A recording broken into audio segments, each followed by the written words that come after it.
Well, greetings, everybody, and welcome to another installment of City Lights Live, the online edition of the City Lights Events Calendar. I'm your host, Peter Maravellis, and as always, we are beaming to you from the unceded ancestral homeland of the Ramaytush Ohlone peoples.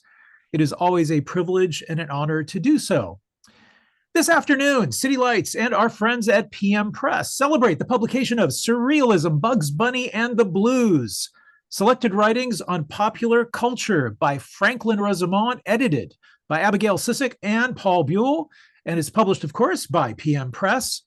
Franklin Rosemont, who was born in 1943 and passed away in 2009, was a self-taught scholar, poet, artist, and the founder of the Chicago Surrealist Circle of the 60s and 70s. He was a prolific author on labor history and culture and became a central figure in the rebirth in the 1980s of the world-leading English-language radical publisher, the Charles H. Kerr Company. So Surrealism, Bugs Bunny, and the Blues is a collection of Franklin Rosemont's writings on popular culture spanning over a period of more than 40 years. We are delighted to have with us today the book's editors, Paul Buhle and Abigail Susik. Abigail Susik is actually no stranger to City Lights. We have hosted her before with great pleasure. She is an art historian, art critic, curator, and theorist of avant-garde and contemporary art. She is the author of Surrealist Sabotage and the War on Work, as well as the editor and co-editor of several books on surrealism, surrealism in film, and countercultural movements. She is a founding board member of the International Society for the Study of Surrealism and joint editor of the Bloomsbury Transnational Surrealism series. She makes her home in Portland, Oregon, but she is beaming to us from Florida today. Paul Buhle has written, edited, or co-edited more than 4 dozen books, including 20 graphic novels, beginning with Wobblies. He founded the SDS journal Radical America and the Oral History of American Left archive at New York University. He is co-editor of the Encyclopedia of the American Left, a former senior lecturer at Brown University, and the authorized biographer of C.L.R. James. He makes his home in Providence, Rhode Island. So please join us now in offering a warm welcome to Abigail Susik and Paul Buhle. It is such a pleasure to have you both with us. Welcome to City Lights. Thanks so much. Thanks, Peter. It's so great to be here. It's so nice to see you both again. So I'd like to congratulate you both on this very thoughtfully produced collection. I mean, the love and care with which you put into it is apparent. I was hoping to begin today's proceedings by talking a little bit about who was Franklin Rosemont. I'm sure there are a few uninitiated in the audience today who would love to hear more. And I mean, he was truly a remarkable being, and he walked in so many different worlds. So I'd love to hear from each of you a bit of context, kind of building a portrait for us, as much as is possible in the little bit of time that we have. And also, if you would, how each of you came to his work. Oh, you start. You know him best. So. Oh, yes, we got in touch in 1966, which I guess means I do know him best. I want to say marginally that he got to San Francisco and City Lights in 1966 after he dropped out of high school and hitchhiked west. And I got to San Francisco in June 1963 on a Greyhound bus. But we both rushed to City Lights when we got to town. We had known of it from afar and thought about it, read City Lights poets in particular. And it was a way of both homage and meeting people and feeling like we were at our idea of the cultural center of North America at any rate. And that's my City Lights story, I guess. Now, Franklin Rosemont, in the summer of 1966, going through it very fast, I got in touch with them on the moment before the SDS convention in August of that year in Clear Lake, Iowa. And I was a young socialist who was just beginning to broaden my horizon. And their bookstore, but also Franklin as a personality, we wrote a lot of letters in those days, an astonishing number of letters in those email years, came to meet each other in that fashion and correspond a lot. I moved to Madison, Wisconsin in the fall of 1967. Very occasionally, he and his parents, at least once, came up and visited, which was extremely charming in many ways.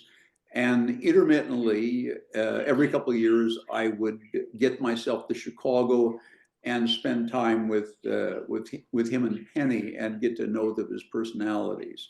I don't want to take much more time because Abigail will have more to say about Franklin as a personality and literary figure. But all that he became was already there in nucleus in the late middle 1960s. All of his interests and fascinations, all the stuff that he drew from his childhood, you might say.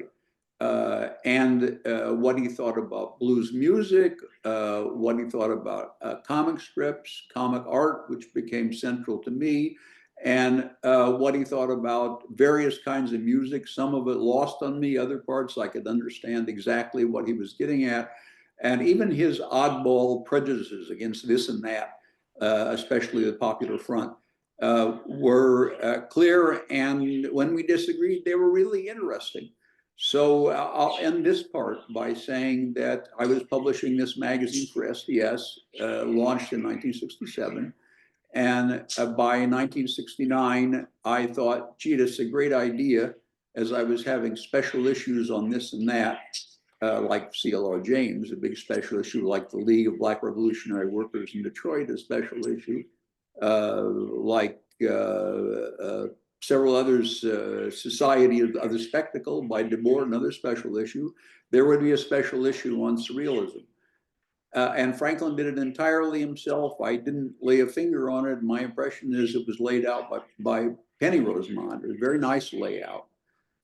And we had a volunteer typesetter, and a veteran SDSer, who said he had enjoyed typesetting the issue. He didn't understand a single sentence of it.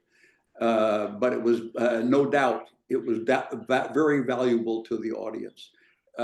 So that's the beginning, and we go on from there. We have difficulties along the way, arguments and disagreements inevitably, but we go on like that until the end of his life, in which we had still more plans. And in the final years of his life, I began to publish comics, some of which included the lives of him and Penelope. A fitting conclusion in a way, even though we wish desperately he'd lived some years longer. Wow. Return. And Abigail. So I'll try to pick up from there. Well, thanks for that, Paul. And I do hope you cannot hear my toddler screaming in the background. I apologize if you can. So I want to be clear, I never met Franklin Rosemont, and I think my story is an interesting one in terms of kind of framing his importance to my work and surrealism studies in general, and also to American literature and criticism at large. And I consider Rosemont to be one of the most important contemporary surrealists, certainly in the world, and we have many living surrealists, right? Surrealism is alive and well around the world today. But from the second half of the 20th century, he is one of our, most important voices. And but I will say, along with not meeting Franklin Rosemont, I didn't actually know about his work really until about 20 years ago, which is actually not that long if you consider I've been thinking about surrealism since I was about 18 years old. So I just want to say, Franklin, is from Chicago. He grew up in a working class household. And Paul can tell you more about this. His mom and dad were involved in the arts, but they were also involved in unions and in all kinds of union work. And he discovers surrealism when he's in high school, in public high school. He's going to the public library or the high school library, looking at books on his own. He was always an autodidact, absolutely a bibliophile and an incredibly impressive reader. And he starts finding stuff alongside discovering the beat movement. And it was really the beat movement that brings him to surrealism. And so actually City Lights played a really key role in Franklin's sort of expanding discovery of surrealism. And this trip that Paul mentions in the early 60s was, for Franklin was really, I think, the next step in the direction of what became a lifelong affiliation, which was, he is he is a surrealist really more than anything, I think. By 66, he has co-formed the Chicago surrealist group, Penelope Rosemont, Robert Greene, and several others, following on the heels of something called the Solidarity Bookshop in Chicago, which was an anarchist space and bookshop, and was related to their experience as students at Roosevelt University. But, he's 16 when he discovers surrealism. All of that is combined with his love of American literature, and the things that the beats bring to that. And then it grows from there in the early 60s when he becomes an activist. Involved in, what was essentially the early days of the student movement and the civil rights aspect of that, eventually Vietnam War protests, all kinds of workers' rights. He was involved with Robert Greene in particular, and Penelope Rosemont and Bernard Marzalek in working with unions, farmers, workers, etc. And so the surrealism really is kind of building on all of that. I mean, the surrealism, as it's fully realized in his life, is already on top of 10 years of kind of deep countercultural and of leftist organizing experience, mostly from a socialist perspective, but the anarchist one was there as well. So in terms of my own exposure, I'm in my late 40s. I've been studying surrealism since I was a kid. I grew up in Clearwater, Florida, near the Salvador Dali Museum. So of course, like most Americans, Dali and Max Ernst were my kind of entries into surrealism.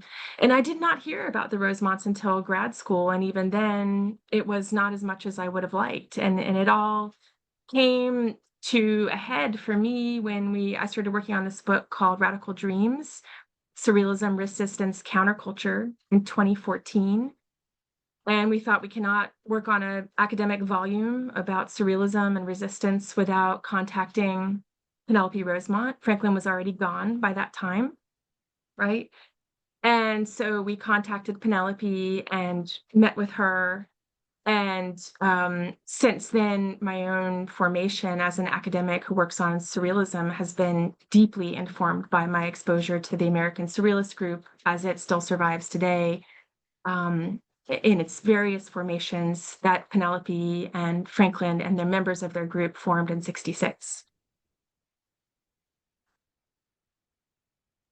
I was hoping that we could listen to some of the prose. And Paul, if you would maybe read a couple of excerpts that we could also talk about, just Very giving good. us a sense of, that Yeah.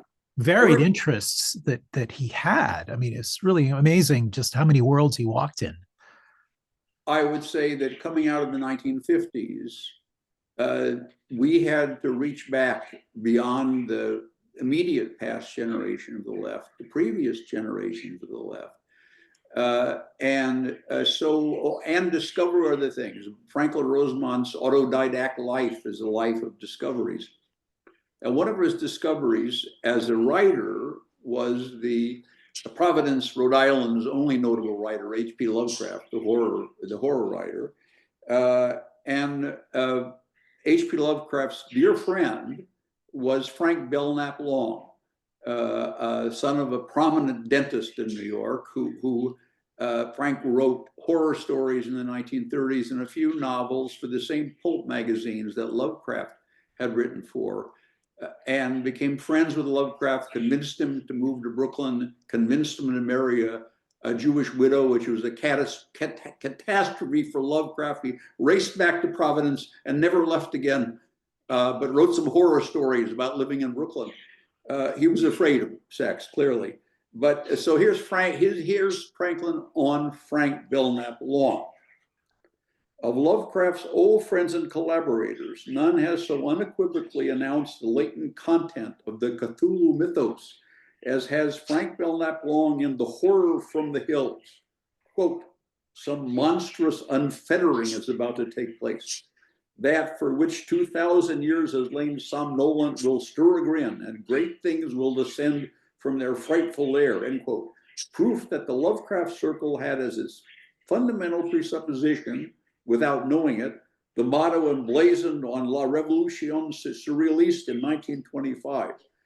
pronouncing this the end of a Christian era. Frank Bellamy has written over a score of fantasy novels, science fiction, gothic romances, and numerous collected tales.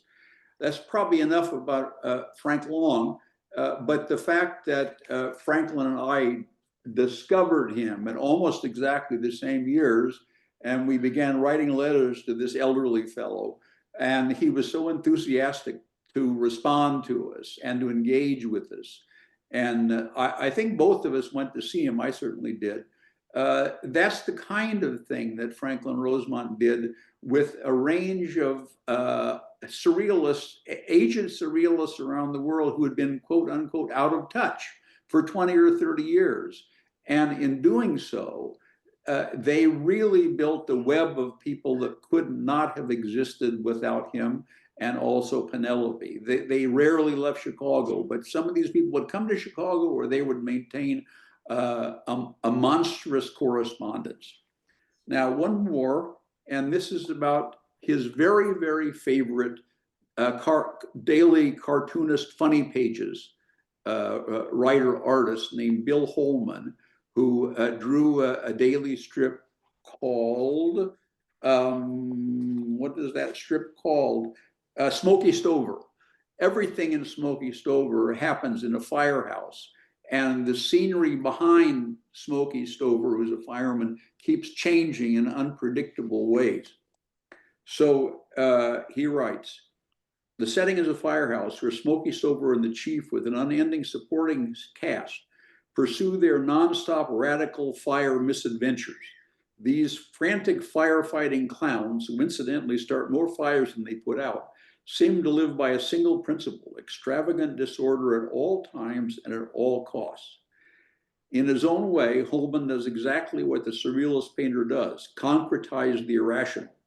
Throughout Smokey Stover, we see that the craziest furniture, an easy chair, for example, rests not on legs but on the letters E and Z, incomprehensible household budgets, such as the windshield viper and the scrambled axe, and vast, ultra-elaborate contraptions that prove Holman a worthy disciple of Rube Goldberg. Ever-changing portraits adorn the walls.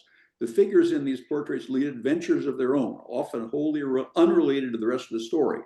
These portraits smoke real cigars, wear hats or beards that protrude beyond the frames, leap entirely outside these frames, recline in hammocks slung between one frame and another, and shoot peas through a pea shooter at figures in other pictures, or even at the main characters. It's important to keep in mind that Franklin's father was a leader of the Typographers Union in New York. And Franklin's father was, for 50 years, a leading typographer in Chicago's most reactionary, indeed, the nation's most reactionary newspaper, the Chicago Tribune.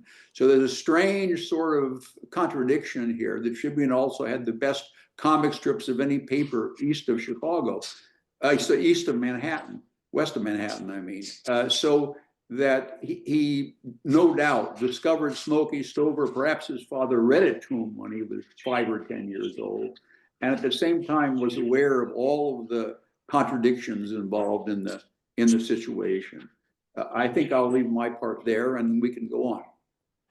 Well, I could speak to that. Well, Peter, if you want to follow up, let me know. But I'll just say that was sort of the allure of the book, because on the one hand, there's Franklin with his myriad kind of surrealist connections and his world, which is so complex in terms of its surrealist sophistication. But then there's his obsession with Americana and Chicagoana, and then popular culture of all sorts. And then, as other aspects of the avant-garde, like I said, like not just surrealism, but also the beat movement. So what is the intersection of all of that, right?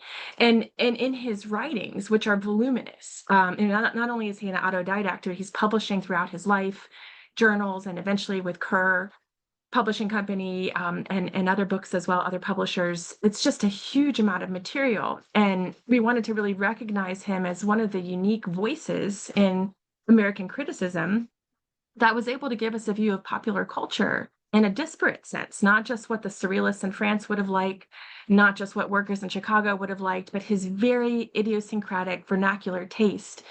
It's sort of distilled in the book, in terms of you'd have to buy maybe 20 different publications to get all of these essays.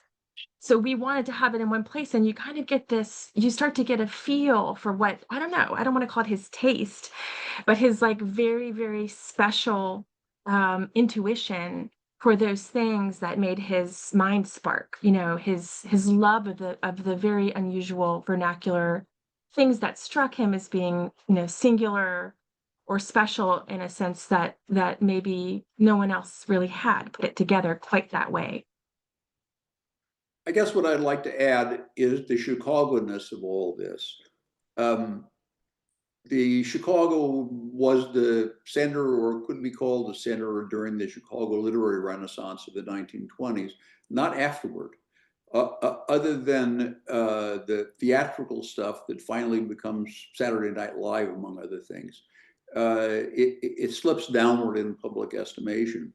But for Franklin, it's the home of the Haymarket incident of the 1880s, around the most revolutionary section of the labor movement at that time. It's also the home of the IWW, founded in 1905 in Chicago, and even strangely enough, the first Communist Party convention of 1919. Furthermore, on the streets of Chicago in Franklin's childhood, and even I can remember it as a teenager, there were incredible blues singers, especially toward the south part of downtown, but even in the regular part of downtown. So that there's this tradition of the Dill Pickle Club, a freewheeling bohemian entity that only really, with later successors, ends in late 1960s. And there's blues and jazz extraordinarily, and there are intellectual figures of a Chicago sort, above all, Studs Terkel. And there's a strong tradition of a kind of generic left that's larger than any particular party of the left, but exists in the neighborhoods. And I would say, as Franklin might not say, made the election of Harold Washington in 1980 a possibility, and today is among young socialists in Chicago, and not so young socialists, in some ways as vibrant as ever. Franklin had a way of tapping into the larger subject and bringing out the Chicago-ness of these things as no other literary figure in the U.S. could do or would do. So that's very big in his life. And a publisher that I knew, knowing after that Franklin had died, said, "Gee, I hope the Kerr Company doesn't collapse, because they have so many wonderful Chicago titles that everybody admires, you know, from afar." So that certainly is a major thing. I guess I'd like to go on and say that for other scholars before Abigail have said that Surrealism seemed to be a real avant-garde thing in the US. It seemed to be a very specialized in-crowd sort of thing in the 1930s and 40s, which is not an argument against it. We need the avant-garde. But what Franklin did was to open it beyond the avant-garde by bringing in popular culture in ways that other people had not seen popular culture in relation to Surrealism. That's a really giant step. And along with getting in touch with these old people, old surrealists who've been out of touch for a long time, he like weaves things together and creates a movement around himself and Penny and a small circle of other people. Nobody would have thought that sort of thing was possible. And truth to tell, even though there are some surrealists in France interested in popular culture by the 1960s, the definite statement of it, the elaboration of it, the urgency of other people to go out and find things and make sense of it, and not just in the past, but ongoing, including free jazz, it is something that very much can be attributed to his work.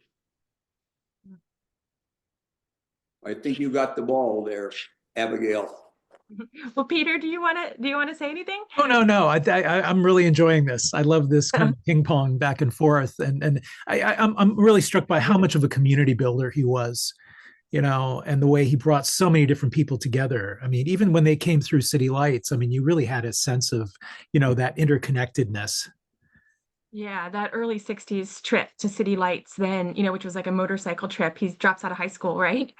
And but I think motorcycles and other forms of transportation over to City Lights, and then eventually goes down to Mexico City right after that to meet with Leonora Carrington, the surrealist artist and writer who had been living there since the 40s, and hangs out with her in her house, has a letter of introduction from some French surrealists, and then it just goes from there. And that's how life is. Sometimes you're lucky, or maybe you're a force that's like a magnet and you draw things to you. Because when he gets to Roosevelt University and meets Penelope Rosemont, Bernard Marzalek, Robert Greene, Larry DeCoster, and others, and they form, a group that is interested in sort of Dada anti-poetry. They're already involved in leftist protest. They just keep meeting more and more interesting people, and those relationships keep building. And I also just want to kind of say that already by the early 60s, not only is the surrealist connection there, but you also have other radicals, leftist radicals, coming through into the late 60s and early 70s, connected either through Penelope's work with the SDS, the Students for a Democratic Society, or just through their general activism. So for instance, Ben Morea, when he comes through Chicago, he visits. From New York, another activist who's less well known is Jonathan Leake. He stops in Chicago two times on his way to the West Coast from New York, and they're actively, involved in the Democratic National Convention, massive protests in '68. And so there's this other angle to it as well that maybe speaks a little bit to the wonderful question we have in the chat, and we can talk more about that later, which is, what is the relationship of this popular culture material or writing on Franklin's part over the course of his life to both his political commitment to an anti-capitalist revolution, whether in an ongoing daily sense, right, or in a kind of future cataclysmic sense. And then how does that tie in with surrealism? That's a harder question, but it is all tied in for him. And that's very, even for the French surrealists who definitely were looking at popular culture from around the world, including the United States, as early as the 1920s, they were visiting movies and, buying books that was maybe kind of in line with what Franklin would have done later. It was never as voracious and never as, as encompassing and wide-ranging and diverse as Franklin's taste came to be. And we should always also speak of Penelope Rosemont in this context, who eventually became his wife, Penelope Bartik, and they discover surrealism in the same way in the library, as students. And so this kind of enthusiasm as autodidact bibliophiles is co-informed and co-informing, as well as the other members of their social circles. So it's just very complex what would have allowed this to happen and what it did for the group and for the discourse. But it's rich enough, I think, that actually it's going to take us all a while to kind of grasp the depth of the connections there socially, historically, artistically, et cetera. I guess what I'd like to add, this really on behalf of our general understanding, is that in the last 18 months, since the 2024 was the centenary of the Surrealist Manifesto, at a minimum, hundreds of thousands of people, more in Europe than in the US, but hundreds of thousands of people in the US, Europe, Latin America, and Africa and Asia have gone to see exhibits of surrealist paintings. What they make of those paintings, we don't know. But we know that surrealism now has attracted more interest. There have been more small groups, you might say, formed in more places than in a very, very long time. And the world is in a perilous state, and that may be the reason for this surrealist reemergence. We also don't know how they translate seeing and liking the paintings into something larger than seeing and liking the paintings. But it's a phenomenon of enormous interest. Now, the second thing is, it must be painfully admitted, is that after the coming of the Popular Front and World War II, surrealism as a movement does fade. No question about it. It doesn't have the center of attention that it had in the 1920s and 1930s in Paris, and too many people dismissed it as something that was gone, gone, gone. Franklin and Penny and others, they brought this stuff back to consciousness, but they also, in weaving together an international group of people, convinced those people, young and old, that there was something that could be reorganized. So it's important to think of Franklin the autodidact, with many odd views on many subjects, as somebody who was also very much an organizer, and offered the opportunity also reorganize the Charles Kerr Company, which easily could have collapsed, and made it into a publisher of all sorts of things, surrealist and non-surrealist, labor history, but most emphatically, the unique history of the Chicago avant-garde. So these are all accomplishments to think of. And if I'm not incorrect, next year sees the other aspect of his work, Franklin Rosemont, What is Surrealism? Isn't that reappearing next year, Abigail, with your introduction? Well, it's that's still in the works. So, but there is a more recent edition that's available now. But we're hoping that yes, there'll be another edition of it, as well as I could just mention this Kerr Publishing. Is I guess the oldest radical publisher in the United States that Penelope and Franklin Rosemont helped revive, starting in the late 70s, I believe, or the early 80s. It's still going, and they're talking about doing a special edition, an anniversary edition of the 1976 World Surrealist Exhibition in Chicago, which involved a lot of popular culture components, such as Robert Greene, who I believe might be on the call here, was basically the curator of this sprawling world exhibition, and it had an entire domain devoted to Bugs Bunny, which, as you probably know, if you're listening here today, is on the cover of our book. I'll share that. It's actually a collage by Franklin Rosemont, that Penelope Rosemont has, that has a kind of patch that was Franklin's, and he loved Bugs Bunny as a figure. But that might be happening. So yes, Paul, that there's definitely so much activity on a scholarly level, but also an artistic level in general, right now, related to the centenary of Surrealism in 2024. There's still a lot going on.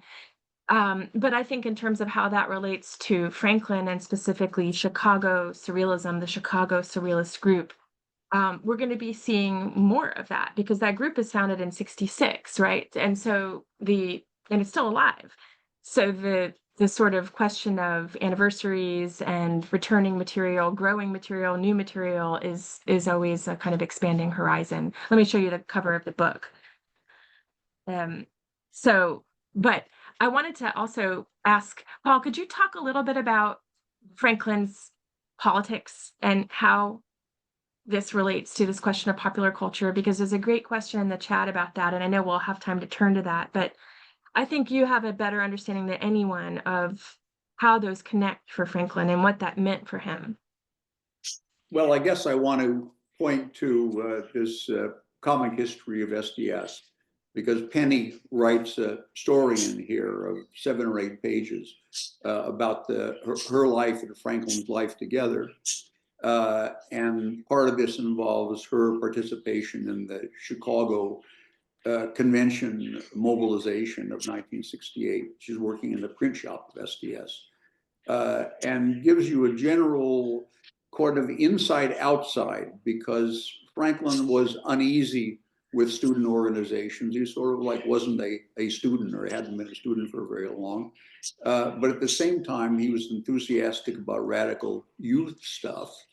And looking at the New Left, always hoping to look beyond the New Left towards a workers' movement and a Black Power movement, which had difficulty in coalescing, would be the kindest way to put it, but was aspirational, and a way to see what needed to be done, what still needs to be done, toward moving a socialist movement of some kind, at this point an anti-fascist movement of some kind, forward, not just with literal slogans and fists in the air, but also with cultural creativity on a large scale.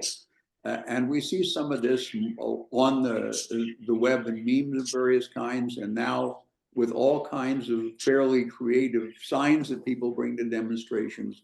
A lot of cultural manifestations that I'm sure if Franklin were still around, he would enjoy, and he would urge more of those kinds of activities, and a level of creativity called into being by the catastrophic situation we're now in. Totally.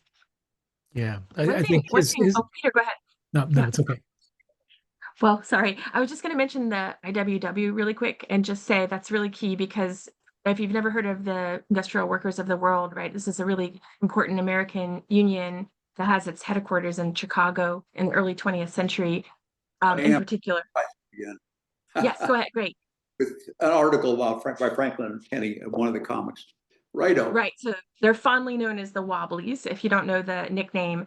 And so you might think, if you know about Franklin Rosemont, you might know him more as sort of a surrealist and think, oh, right, the surrealists, they make these lists about what they like and don't like. Do they like Jules Verne? Do they like Dostoevsky? They were doing that in the 20s.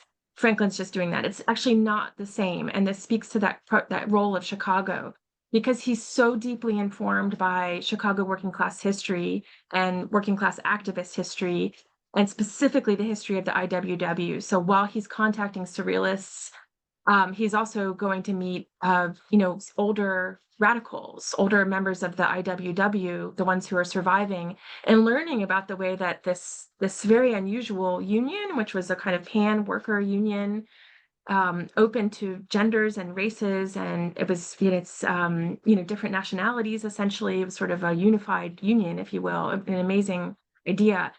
They were deeply invested in popular culture, and not just sort of programmed worker culture, but vernacular worker culture, songs, poems, comics, and that are really funny and engaging. And so that's also there, kind of building what Paul was saying. Yeah, you both, I think, illustrated just how deep a rabbit hole his life and work is, and hopefully, this will open up the way for other scholars to kind of explore his life and that whole scene too, which I think is very ripe for exploration. So we've got some questions coming through. Nathan asks, could you speak about Franklin's take on the efficacy of popular culture in a surrealist revolutionary direction? It seems to me he looked on popular culture as a sort of revolution lying in wait in mass consciousness. Also, could you talk about the Chicago of the 60s that he was writing in? I think of Nelson Algren's quote, roughly, quote, "You want to start a surrealist group in Chicago? Good luck," unquote.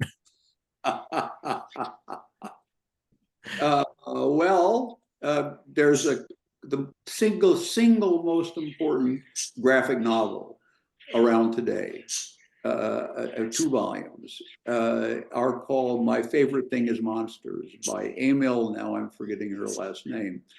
But it's an exploration of a life of a teenage lesbian in the north side of Chicago in the second half of the 1960s, with all the chaos and all of the difficulties and all of the revolutionary promise and everything else. And for readers, Emil Ferris, F-E-R-R-I-S, her name is, and it opens this story of the contradictions and complications of Chicago's north side, which is the Rosemont side, of a very, very volatile situation in which many things could happen. A lot of great organizing actually was done by Chicago personalities, among others. And then there's the weight of repression that's coming down upon them and others. But Chicago was in a revolutionary, or at least a radical moment, mirroring Detroit and its League of Revolutionary Black Workers, and mirroring a number of other cities that had both Bohemia and industrial base at that point, and therefore the possibility of these two sides of radicalism coming together.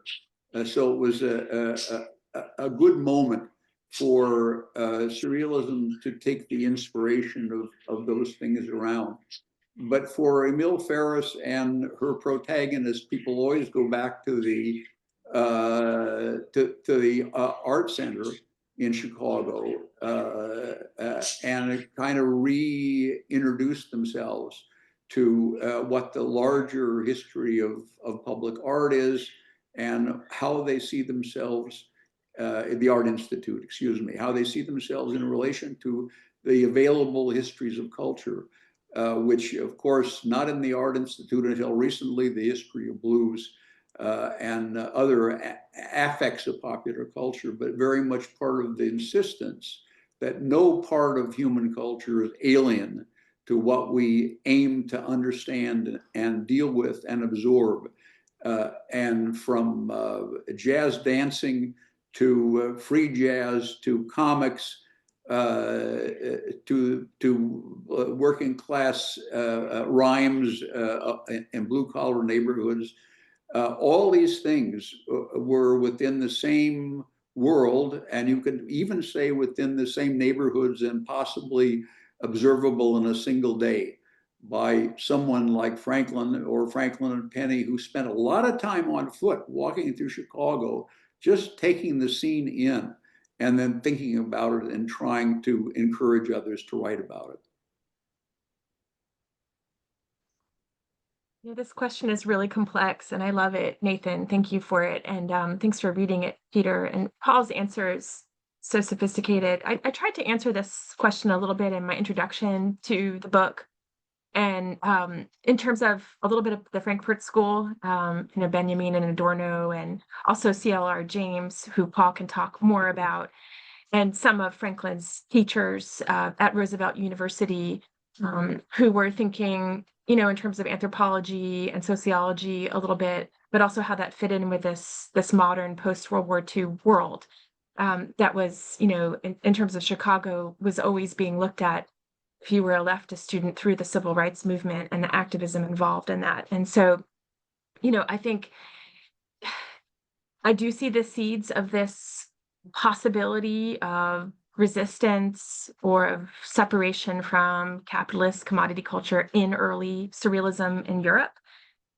They were always anti-capitalist, the surrealists, but that does change when it is in the 60s in Chicago with the Rosemonts, Green, Marzalek, and the rest of their group, even before it becomes a Chicago Surrealist group. And I will be clear that Marzalek was not a member of the Surrealist group. It's really important to think about who joins and who doesn't, and that's key and should always be respected. But I think that the difference is in that Chicago context after World War II in the 60s is that it's harder. It's harder to find those moments in popular culture, or even like what a working class culture, like what does that look like in the 60s, right? The question for, Adorno at that point is there still a working class culture, right? How do you find it? And so there's a desire to sort of break maybe with the dominant line Frankfurt School opinion that, basically it's typically compromised capitalist culture. And so Marcuse becomes really important here. Because Marcuse is not only looking at things from an activist perspective, but he's talking about, something different, something in the subconscious of affirmative commodity culture that could be a way out. So Franklin's take on that, to try to summarize, would be, one of my favorite examples is like, you've got factory workers who want to perform an act of sabotage on their workplace. They're resisting, they're fighting the conditions that they're up against. And so they take green food dye, and they dye the product that they're making green, masses of it. It's cat food. Obviously, it can't be used, right? And that this is sort of ridiculous and funny and creative. And it is an example of a sort of working class creativity. It's not exactly popular culture, but it takes on a kind of comic aspect. If you can map that onto cartoons, animation, comics, of Americana in terms of literature, and popular writing, then you could maybe get some traction in terms of thinking about, not en masse resistance, but like little flames of it, little moments of resistance in which you can see a way through the kind of capitalist onslaught.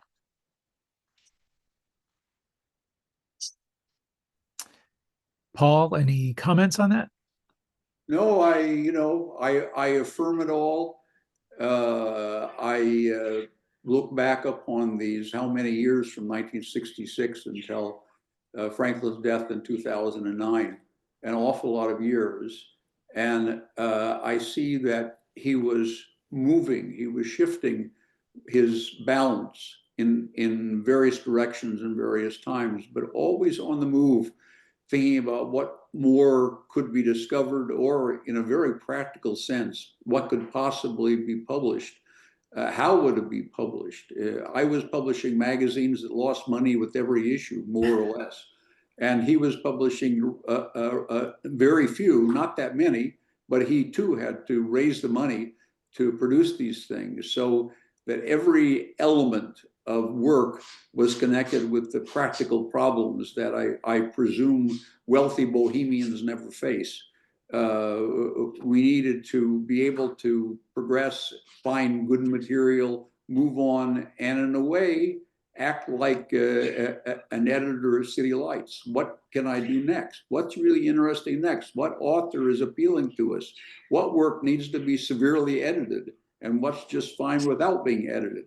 And so forth and so forth and so forth, which I must admit brings me to Free Spirits, which City Lights published. I and Franklin and others were all editors of. I have to say, Lawrence Ferlinghetti had the last piece in it, which is a fact of enormous pride to us. But was one more manifestation of where we were trying to go as far as we could. And maybe in a sense, when this appears, when Free Spirits appears and it doesn't appear a second issue, he is free to pursue the revamping of the Charles H. Kerr Company full time, which he does with enormous energy. We should probably also just briefly mention Cultural Correspondence, which is the journal that Paul co-edited from 75 to 83, if I'm not mistaken, which had, a lot of content by Franklin and at least one edited issue that would have brought together a lot of these materials and gave Paul Buhle here with us today, this, it kind of expanded their relationship beyond the 60s orientation that they had. And I think, it's a kind of question, Paul, like into the 70s and 80s, your friendship with Franklin and your understanding of his, let's say, taste or ways or orientation, like how did that change for you? Like, it strikes me that as I've known you in our friendship, that Franklin for you is a truly singular figure. Like you haven't known anyone like him in terms of not only just his references that he was interested in, but the way that he pieced things together. And I wonder if you could just speak to that. I mean, you've known this amazing slate of people from the 60s to the present. And what is it about Franklin that is so striking to you after all these years?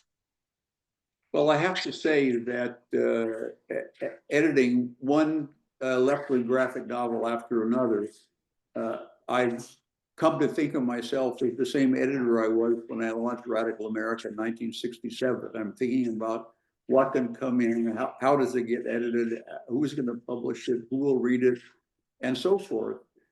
And so it's a greater continuity than I thought in the years when I was writing scholarly books on left-wing topics and teaching at Brown University.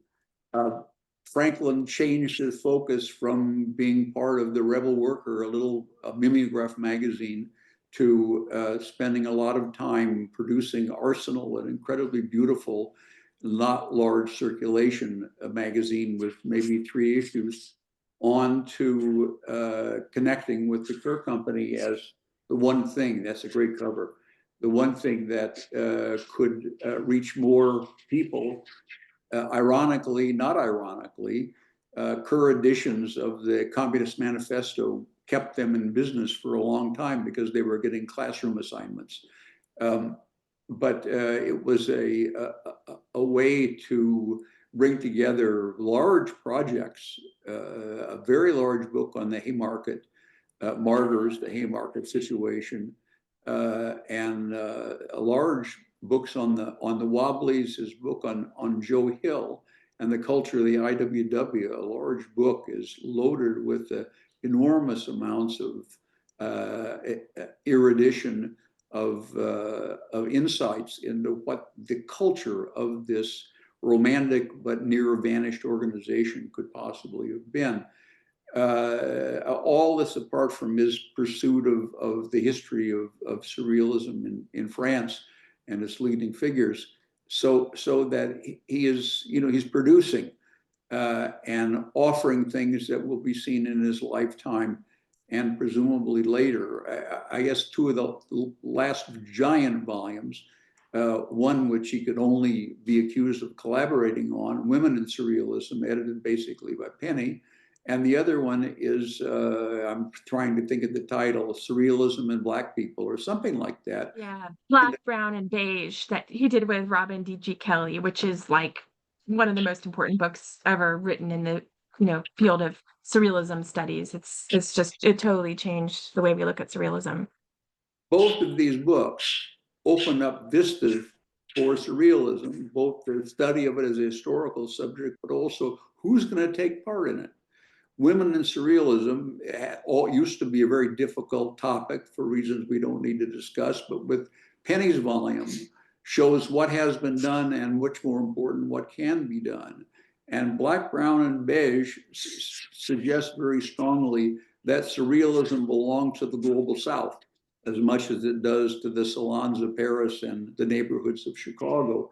So whatever kind of circulation these books have, they have a very great potential importance. And getting them together in the last years of Franklin's life, he had some other volumes that he put together in the last years of his life, shows this deep, deep dedication to getting this stuff out while he still could. And it's a tribute to him that he was able to devote that level of energy to doing these important things.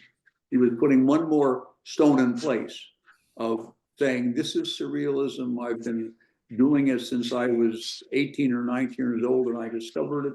I'm continuing to do it until the very last day. And I have some more documentation, because documentation was crucial for him. I have some more documentation to make, which will prove the point, but also will rediscover things that other people will rediscover. I guess I want to mention one more thing, the special cultural correspondence issue of 1979, from which a portion of the anthology was gathered, is magnificent to look at, and you can find it on the web. But also the final issue of cultural correspondence, which he's edited a portion of, this is 1981 already, was essentially letters from old people around the globe. How did you learn about what does surrealism mean to you? An anthology of sorts. And all kinds of people in their 70s and 80s and maybe a bit later from various countries were eager to write and make this, for them, most definitely final contact with the idea of surrealism as a global movement, but also as a movement of their younger lives. And that's a really interesting thing to look at. And again, all the cultural correspondence is on the web, as is all of Radical America. They're all digitized. So people who are interested will find this stuff for themselves. But it was most emphatically worthwhile, this effort here. I think this issue was chewed by my parakeet, but otherwise is intact. That's what this is here on the left. That's amazing. Yes, Marx called it the gnawing of the rats. In our case, the gnawing of the parakeets. Okay, that's amazing. That's seems so apropos. Yeah, totally.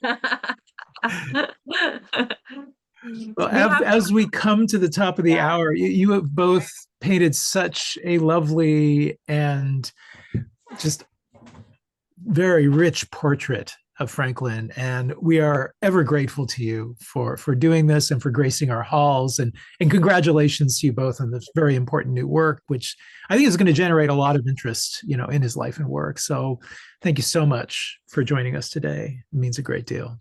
Very good. Somebody once said about a number of books that I've edited, including the Encyclopedia of the American Left, that people's favorite way of reading it is flipping through the pages and finding what they like. And That is my recommendation. Rather than start the front to end, flip through and find what you like.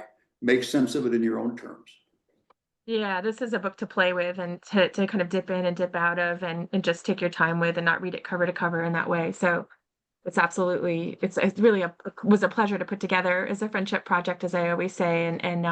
But it's just such a beautiful selection of pieces. Some of them are so revealing. I really recommend having the book, and also that allows you not to have to try to find 20 different antique countercultural magazines to read from, which I do encourage, but this is a little handier for most people.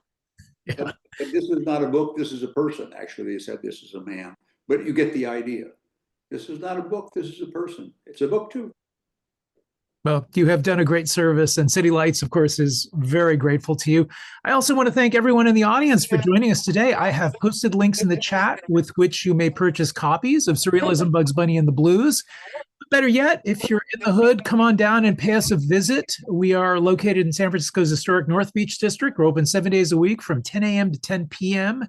every day. Of course, today's event has been made possible by support from the City Lights Foundation, fostering an active engagement with books and literary culture. So please take care, everyone. Be kind to each other. We hope to see you all again soon. So long. Thank you. Peace, everyone. Thank Bye, you. Paul. Bye, Peter. Nice to see you. Thank you so much.